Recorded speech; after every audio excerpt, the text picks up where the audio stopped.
I had never expected a phone call to unravel everything, to change the course of my life. It wasn't a disaster, not a tragic event, but something much more painful. It was the realization that everything I thought I knew about my marriage, my life, about who I was all built on a lie. It wasn't a dramatic moment, like you see in the movies. There wasn't some dark storm brewing, no shattered glass, no high-pitched music signaling a turning point. It was just a call.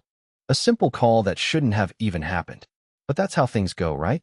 Small things, tiny shifts, unnoticed at first, lead to the big, catastrophic changes we never saw coming.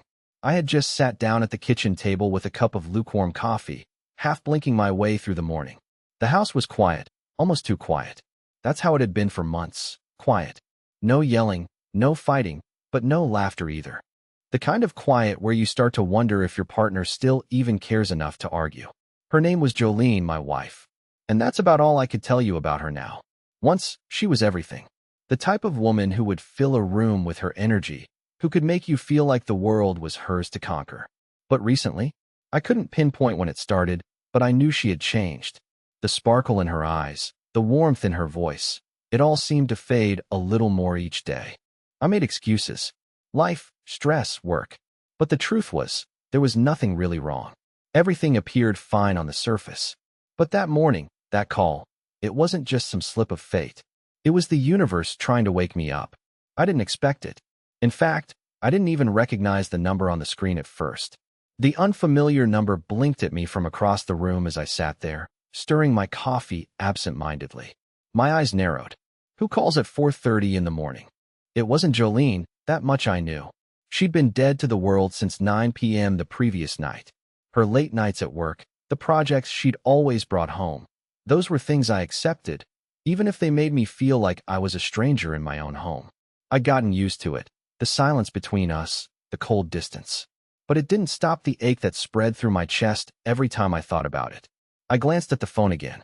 The name still didn't ring a bell. Curiosity nudged me forward, but I almost didn't answer. The idea of not knowing who it was, and the fact that I didn't care enough to not answer, was already telling me something I wasn't ready to admit. Something had changed. I pressed the green button, my thumb numb from hesitation. "Hello," I said, my voice hoarse from sleep. "Is this James? James Harmon?" The voice on the other end was unfamiliar. Not a voice I recognized. But there was a sense of urgency, a sense of something I couldn't place. "Yeah, this is him. Who's this?" I asked, sitting up a little straighter, something in the air telling me that this wasn't just some telemarketer or wrong number. I wasn't prepared for the reply. "My name is Amanda. I'm sorry to call you like this, but I have to tell you something about Jolene." I blinked, confusion taking over my mind. Jolene? What could someone named Amanda possibly have to say about her? What about Jolene? I stammered, my heart rate beginning to pick up. Was she hurt? Was something wrong with her? "Look, I don't want to get into too much detail, but she's been seeing someone else. For a while now." The words hit me like a brick wall. My stomach churned, but I couldn't say a thing. Amanda kept talking, her voice wavering, almost like she wasn't sure if she should be saying anything at all. "I didn't want to be the one to tell you, but you have a right to know, right? I saw them together last night. I thought you should hear it from me. She's been sneaking around. I'm sorry." Everything inside me froze. What?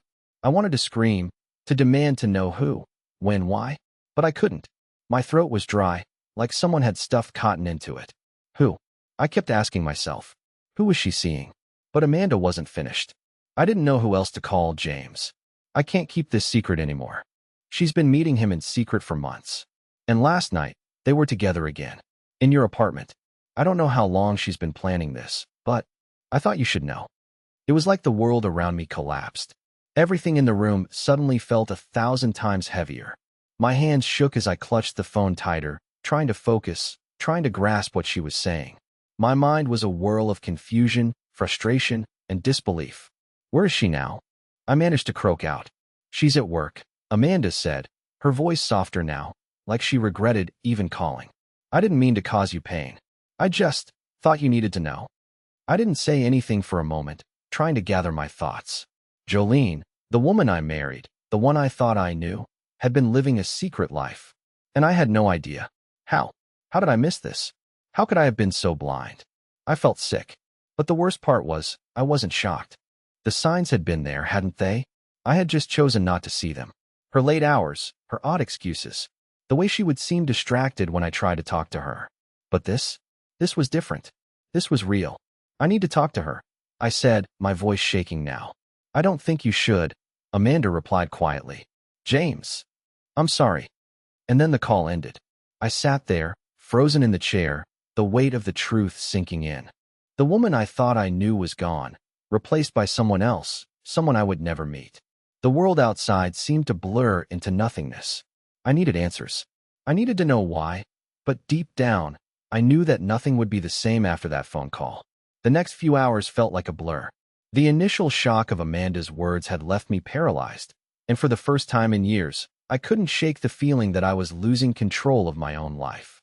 I had always been the steady one in our relationship, the one who handled the small crises, the one who didn't make a scene, the one who let things slide in the hope that they would work themselves out.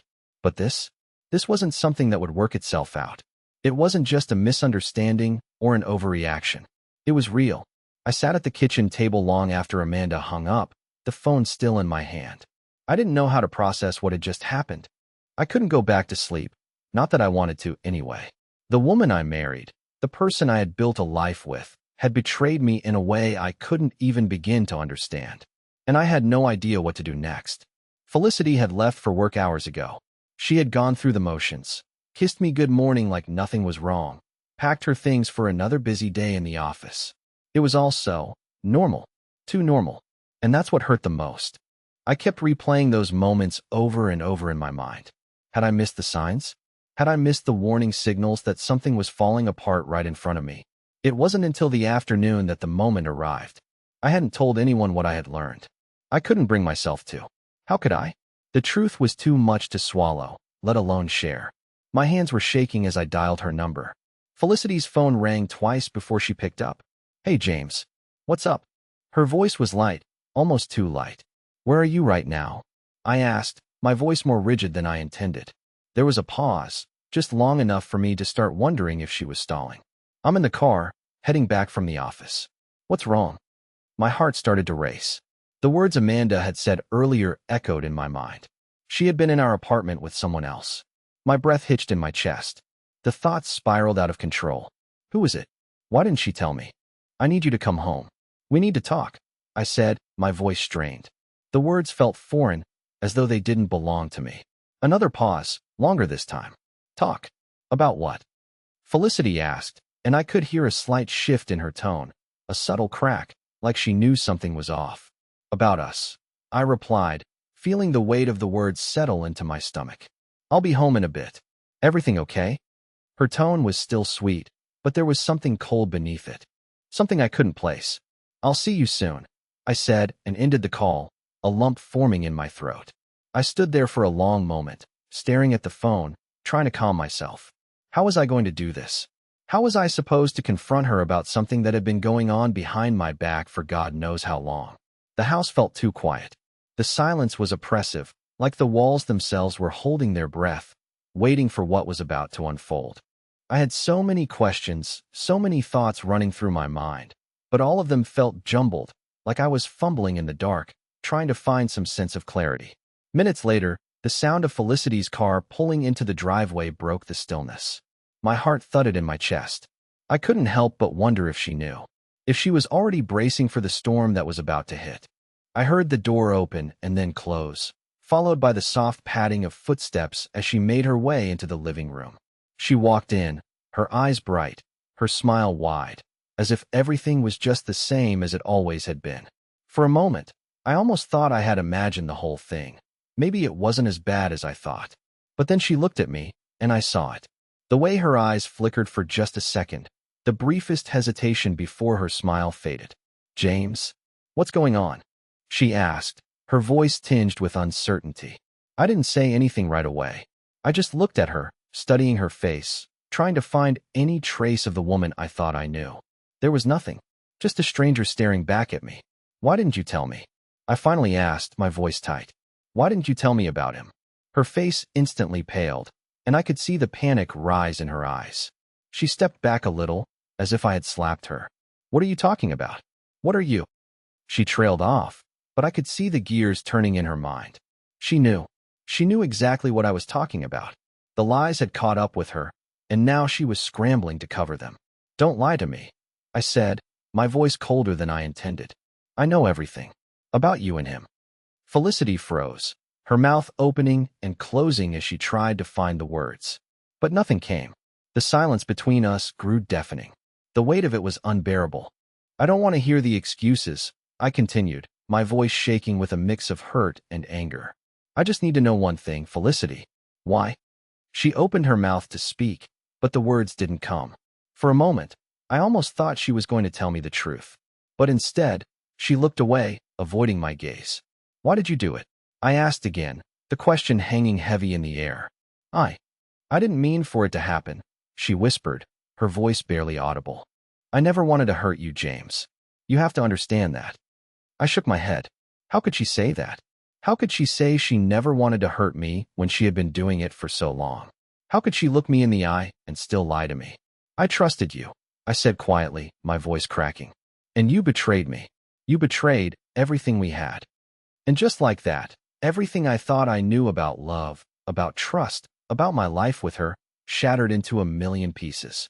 There was no going back from this. I couldn't pretend anymore. I couldn't ignore the truth. It was over. I watched as the color drained from Felicity's face, her lips trembling as if she were trying to form words, but nothing was coming out. The silence between us was like a living thing, heavy and suffocating. Her eyes darted around the room, as if she was searching for a way out, a way to hide, but there was no escape now. The truth was out, and it was crushing me, piece by piece. I didn't expect her to break down. I thought she might argue, deny it, say it was all a misunderstanding, but she didn't. She stood there, her hands shaking, her eyes avoiding mine. The woman who once told me everything, who shared her dreams, her fears, and her secrets, was now standing in front of me, unable to even look me in the eye. Who is he? I asked, the question spilling out before I could stop it. Who's the man you've been seeing behind my back? Felicity flinched at the question, and for a brief moment, I thought I saw guilt in her eyes. But then it disappeared, replaced by something colder, something distant. She took a deep breath and finally spoke, her voice barely a whisper. I didn't mean for it to happen, James. It just did. I could feel the anger rising in me, the rage that had been building ever since Amanda's phone call. How could she say that? It just happened? How could betrayal just happen? I had given her everything. My trust, my loyalty, my heart. And she had given it away for what? For some secret affair she had kept hidden for months? I don't care about the excuses, I said, my voice low and dangerous now. I want to know who he is. I deserve that much. I deserve the truth. Felicity swallowed hard, her eyes darting towards the door, as if she was about to run away, as if she thought she could escape the consequences of what she'd done. But she didn't move. She just stood there, her hands gripping the edge of the couch, her knuckles white with tension. I can't, she whispered. I can't tell you. The words hit me like a slap across the face. I couldn't breathe. She can't? She was standing there, admitting everything, and now she was refusing to give me the one thing I needed. The name of the man who had taken everything from me. I stepped closer to her, my fists clenched at my sides, my heart pounding with a mix of hurt and fury. You owe me that, Felicity. You owe me the truth. You've already taken enough from me. I'm not going to stand here and let you lie to my face. She flinched again, and this time, a tear escaped from the corner of her eye. But it wasn't enough. I needed more than her tears. I needed answers. I needed to understand how the woman I loved had gone so far off track. How could she betray me like this? What kind of person had she become? I didn't want to hurt you, she said, her voice breaking. I never wanted to hurt you, James. You have to believe me. I shook my head, my eyes burning with unshed tears. How can I believe you when everything you've said is a lie? How can I believe you after everything? The anger inside me flared, but I could feel the weight of something else too. Something deeper, something more painful. It was the betrayal. The feeling that everything I thought I knew about Felicity, everything we had built, was a lie. The foundation of our marriage had been shaken, and I was standing on the edge of something I couldn't control. I'm sorry, she whispered, but the words felt empty. They didn't mean anything anymore. How could they? She had said sorry 100 times before, but those words had lost their meaning. You don't get to be sorry, Felicity. I snapped, the bitterness in my voice thick. Not after everything you've done.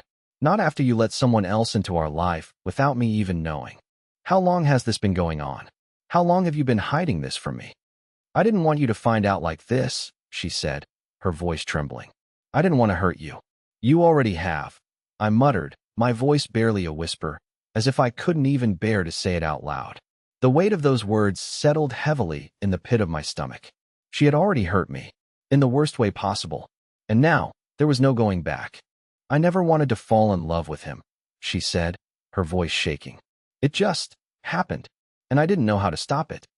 I stood there in silence for a moment, the words ringing in my ears. It just happened. That was the excuse. That was her reason. But I didn't believe her. No part of me could. There was no just in cheating. No just in breaking someone's heart. She had made a choice. She had made many choices. And each one had led to this moment. I don't want your apologies, Felicity, I said coldly. I want to know the truth. I want to know who he is. She closed her eyes, her face pale, her lips pressed tight together as if she was fighting to hold something back. But I didn't care anymore. The truth was the only thing I needed now. The truth was the only thing that could bring me peace. I can't, she said again, her voice barely audible. You'll never understand. I let out a bitter laugh, a sound that seemed strange to my own ears. No, I think I understand perfectly. You've chosen him. You've chosen him over everything we had. And now, I'm left here alone. The silence between us stretched on, thick and suffocating. My eyes locked on hers, and for the first time in a long time, I felt completely, utterly alone. She wasn't the woman I married anymore. She wasn't the woman I loved. And I realized then, with a deep, painful clarity, that I didn't even know who she was anymore. The tension in the room was suffocating. Every breath I took felt like it was being weighed down by the enormity of what I was hearing. Felicity's eyes, once filled with love and warmth, now held a distant emptiness. Her face was pale, and her body language screamed guilt. But there was something else, something in the way she was standing there, barely able to meet my gaze, that told me she was trying to protect herself. Protect herself from what? From the consequences of her own actions? Or from the truth of her own feelings? The words I wanted to say, the things I wanted to scream, were stuck in my throat. I wanted to shout, to demand she explain herself, to force her to tell me who he was, who had taken her away from me. But there was something more. A painful, gnawing feeling in my chest that said I already knew the answer. I had been living in denial, making excuses, but deep down, I knew the truth. I can't believe this, I whispered, more to myself than to her. All this time, you've been lying to me. Felicity shifted uncomfortably, wringing her hands in front of her. James, I didn't want this to happen. I swear, I never meant to hurt you. But it's not like it's just one thing. It's complicated. Complicated? I echoed, my voice rising slightly. This isn't complicated, Felicity. This is betrayal. You've been lying to me for who knows how long. And you call it complicated? You don't get to make excuses anymore. She flinched, and for a moment, I saw something in her eyes, something more than guilt, something that looked like fear. Fear of me, fear of losing me, but most of all, fear of facing the consequences of her actions. The silence stretched between us again, the weight of the situation pressing down on both of us. I never meant for it to happen, she repeated, her voice trembling. I swear, it was just supposed to be. Nothing. But it got out of hand. And then, I didn't know how to stop it. The frustration inside me reached its breaking point. Nothing? You're telling me that you've been seeing someone else for months, and it's nothing? You've betrayed me, Felicity, and you're standing here acting like it was some kind of accident? You can't just excuse this. Not like that. I took a step toward her, the anger surging inside me like a tidal wave. I've been here. I've been the one who's been faithful, who's been patient, who's been giving everything I had to make this work. And you have been out there with someone else, playing pretend. Pretending like this marriage was real.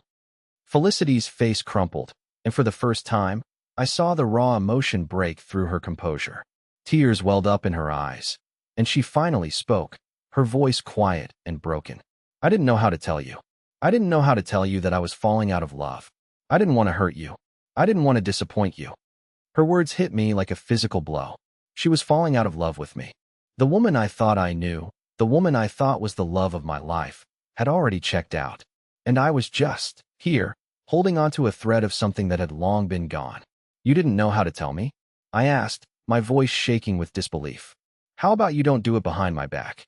How about you don't go behind my back and find someone else? How about you be honest with me instead of dragging me through this mess? I was scared, she said softly, her eyes cast down to the floor. I didn't know how to leave. I didn't know how to tell you that I was unhappy. I didn't know what to do. I took another step forward, my fists clenched tightly at my sides. You didn't know what to do? Felicity, you don't get to say that. You don't get to play the victim here. I'm the one who's been lied to. I'm the one who's been left in the dark while you've been out there living a completely different life. Her shoulders slumped, and for a moment, I almost felt sorry for her. But then the anger flared back up. I couldn't sympathize with her. Not now. Not when she had taken everything from me. Who is he, Felicity? I demanded, the question burning through me. Who is the man you've been seeing? Her eyes flickered with fear, and she took a step back, almost as if she were trying to distance herself from me. I can't tell you that, she whispered. I can't. Why not? I asked, my voice rising. Why can't you tell me? Do you think it will make this all better? Do you think keeping his name a secret will fix anything? She didn't answer. Instead, she just stood there, shaking, her eyes wide, as though she was trying to hold on to something, some shred of dignity, some last piece of the life we once shared. But there was nothing left to hold on to. Not anymore. You've already broken me, Felicity, I said, my voice cold. You've already broken everything we had. What else is there? For a long moment, neither of us spoke. The weight of everything between us, everything that had been broken, hung heavy in the air. I had wanted answers. I had wanted the truth. But now that I had it, I wasn't sure what to do with it. There was no going back. No one knowing what I knew now. And somehow, I felt more lost than ever before. I never meant for it to end like this, she whispered, her voice barely audible. I never meant to hurt you. But it was too late for apologies. Too late for excuses. Too late for anything. I stood there, the silence between us stretching, knowing that the life I thought I had was slipping away, and there was nothing I could do to stop it. It had been hours since the confrontation, but I still couldn't shake the feeling that I was trapped in a nightmare. The house felt colder, the walls felt tighter. There was a strange distance between me and Felicity, a chasm I knew we couldn't bridge. How had we come to this? How had everything fallen apart so suddenly? I walked around the house, pacing, trying to make sense of the wreckage in my mind. My heart was in pieces, but I couldn't let it show. Not to her. Not to anyone. For the first time in years, I felt completely, utterly alone. It wasn't just the betrayal. It was the feeling that I had failed. I had failed to see the signs, failed to protect myself from the person who should have been my rock. Felicity wasn't just a wife anymore. She had become a stranger. I glanced at the clock. It was almost midnight. She hadn't said much since our argument. She had retreated to our bedroom, locking herself away from me, perhaps hoping that time would heal the damage. But I knew that nothing would fix this. Nothing would change what had already been done. She had betrayed me, and I had to face that reality. But I wasn't sure I could. I couldn't even bring myself to go to the bedroom. I just stood in the hallway, staring at the door, wondering if I should confront her again, ask for more answers, or if I should just walk away and let it all fall apart. But I knew what walking away would mean, complete surrender. And I wasn't ready for that. Not yet. I wanted to understand. I wanted to know why. Why her? Why him? Why didn't she tell me? But every time I thought about those questions, they only made the pain worse. The answers wouldn't make it go away. It wasn't just the affair that was hurting me. It was the complete destruction of the trust one had built. I thought we had something real. I thought we had a future together. And now, I was left with nothing but pieces of a life I could never get back. I heard the creak of the bedroom door. Felicity was standing in the doorway, her face pale and drawn, her eyes red from crying. She looked like a ghost of the woman I once knew, the woman I thought I understood. I'm sorry, she whispered, her voice barely audible. I never wanted to hurt you. You have to believe me. I turned to face her, my emotions swirling. Part of me wanted to break down and beg her to take it all back. To tell me this was some sick joke, that none of it was real. But the other part of me, the part that had been slowly dying over the past few days, knew better. You've already hurt me, Felicity, I said quietly, my voice a sharp contrast to the anger I had felt earlier. You've already broken something I can't fix. She stepped closer, her hands reaching out to me, but I pulled away instinctively. I couldn't let her touch me. Not now. Not after everything. James, please, she pleaded, her voice cracking. I love you. I always have. I didn't know how to fix what was broken between us. I didn't know what to say. The words were stuck in my throat, lodged there by a combination of hurt, betrayal, and disbelief. She loved me? Then why had she done this? Why had she sought someone else when we were supposed to be a team? We were supposed to be partners in this life, sharing everything, weathering every storm together. And yet, she had gone behind my back, carried on a secret life, and lied to me for months. I don't know how to fix this, I muttered, my voice barely above a whisper. I don't know if I can ever trust you again. The pain in her eyes was evident, and for a brief moment, I saw something, guilt, regret. But it wasn't enough. It couldn't be enough. She had already crossed the line, and the consequences of her actions were too great to ignore. I don't know if we can fix this either, she said softly, her voice trembling. But I'm willing to try, if you are.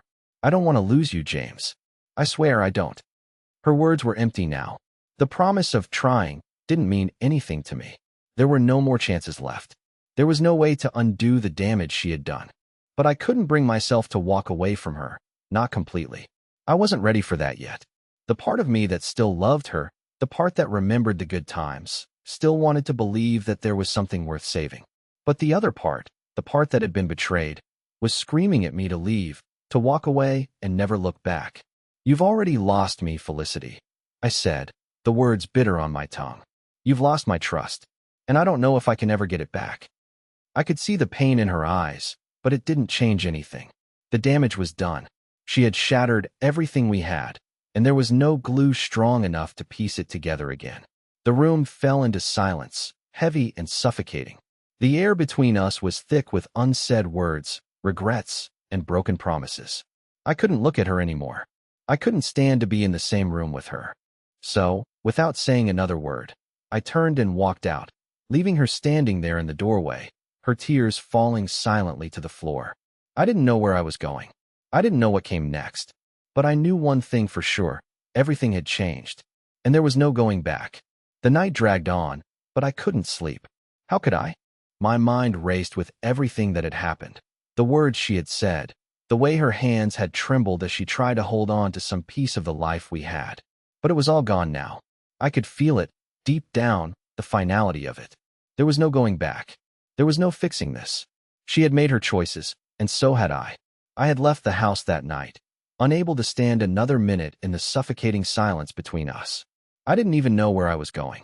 My mind was a jumbled mess of thoughts, anger, confusion, hurt. I just needed to get away from the place that once felt like home. I needed air. I needed space. So I walked. I walked for hours, letting the cold night air clear my head, letting my feet carry me farther away from everything that had shattered in that house. I didn't reach out to anyone. There was no one I could talk to. The idea of calling a friend, telling them everything that had happened, felt like another betrayal. How could I tell anyone that the woman I had loved, the woman I had spent years building a life with, had cheated on me?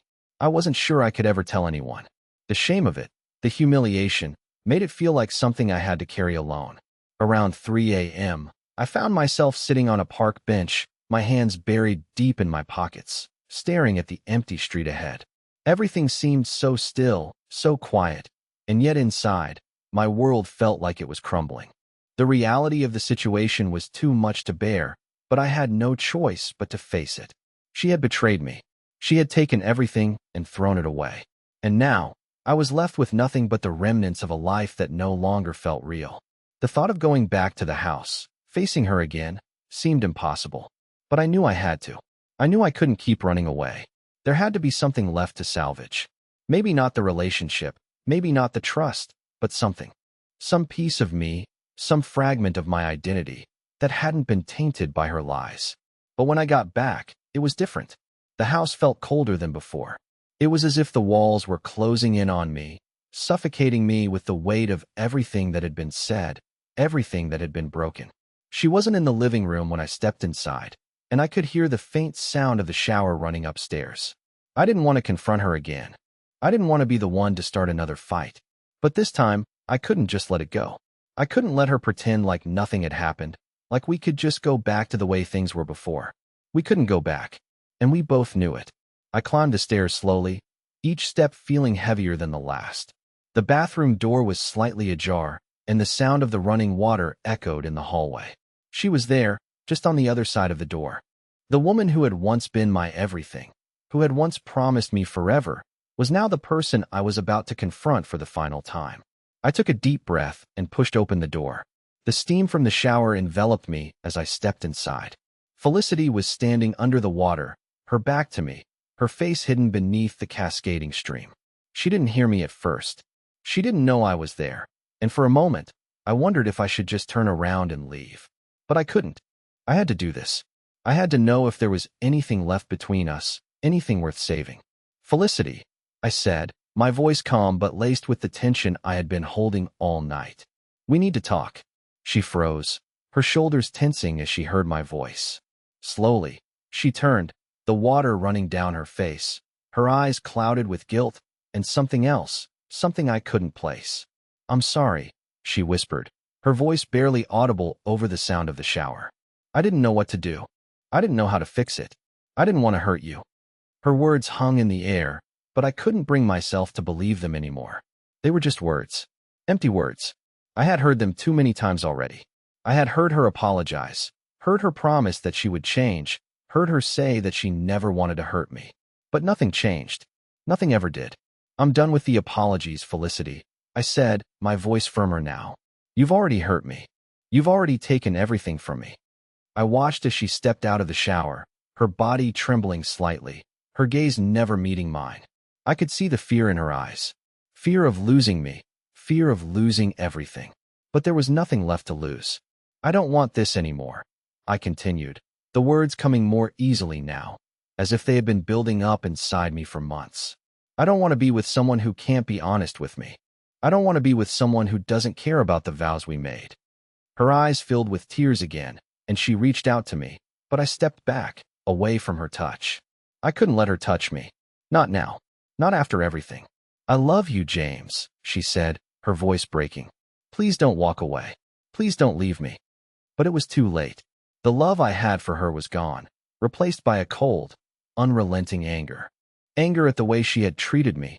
Anger at myself for allowing it to go on for so long. And most of all, anger that I couldn't fix it. I'm not walking away, I said, my voice quiet but firm. I'm leaving. There's a difference. And with that, I turned and walked out of the bathroom, leaving her standing there, alone, with the weight of her own choices settling in around her. The sound of the water running was the only thing that followed me, a cold reminder of the life we once had, a life I could never go back to. I didn't look back. I couldn't.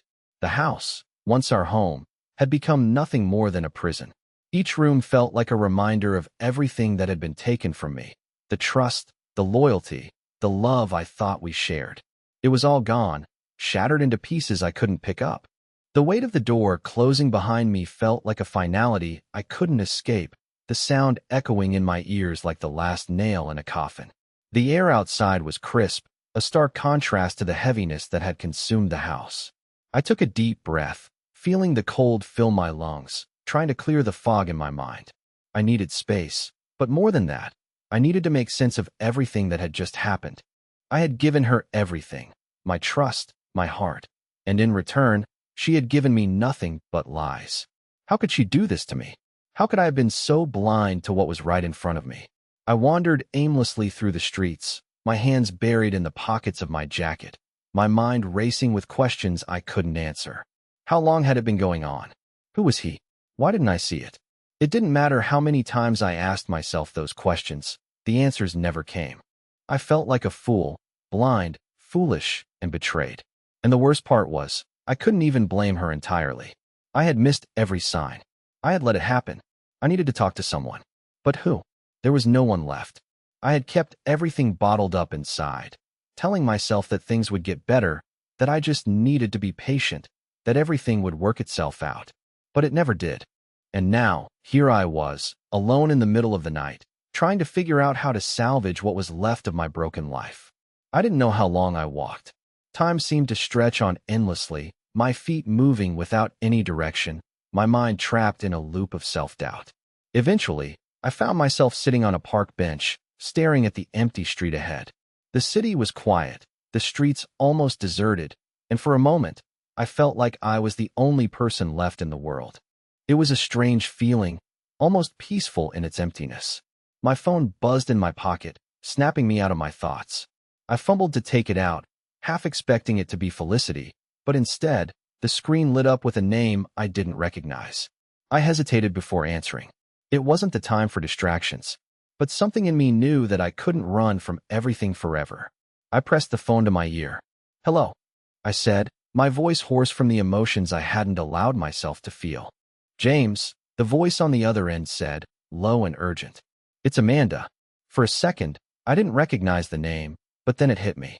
Amanda, the woman Felicity had confided in, the friend who knew everything, the one who had told me what was really going on. My mind immediately flashed back to the night of the phone call that had set all of this into motion. "What do you want, Amanda?" I asked, my voice flat. I wasn't sure I was ready to hear anything else about Felicity. I wasn't sure I wanted to know anything more. "I know this isn't easy for you, James," Amanda said, her voice tinged with sympathy. "But you need to hear this. There's something else you don't know." I could feel a chill running down my spine. Something else? What could there possibly be left? Hadn't I already heard enough to destroy my world? "What do you mean?" I asked, my heart beginning to race. "Felicity, she's not just seeing him. It's more than that," Amanda continued, her voice trembling. "She's been planning to leave you for a long time. This wasn't a mistake, James. It's been going on much longer than you think." The words hit me like a punch to the gut. I felt the air leave my lungs, and for a moment, I couldn't speak. She's been planning to leave me? How could that be true? How could she have been so cold, so calculating? Was everything between us just a lie? Was everything we had built nothing more than a facade? I wanted to scream, to shout, to demand more answers. But there was no point. The truth was unfolding in front of me, piece by piece, and no matter how much I resisted, I couldn't change it. "Why are you telling me this now?" I managed to ask, my voice barely audible. "Why didn't you tell me earlier?" "I didn't know how," Amanda admitted. "But I can't watch you go through this without telling you the whole truth. Felicity, she's already made her decision, James. And she's not coming back." The finality of those words struck me harder than anything she had said before.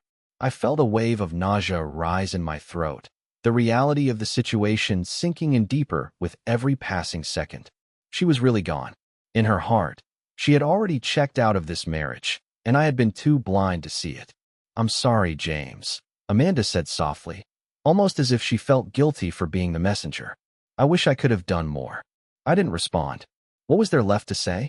The woman I loved, the woman I had shared everything with, had already made her choice. And I was the last to know. Amanda's voice broke through the silence again. "I'll be here if you need someone to talk to.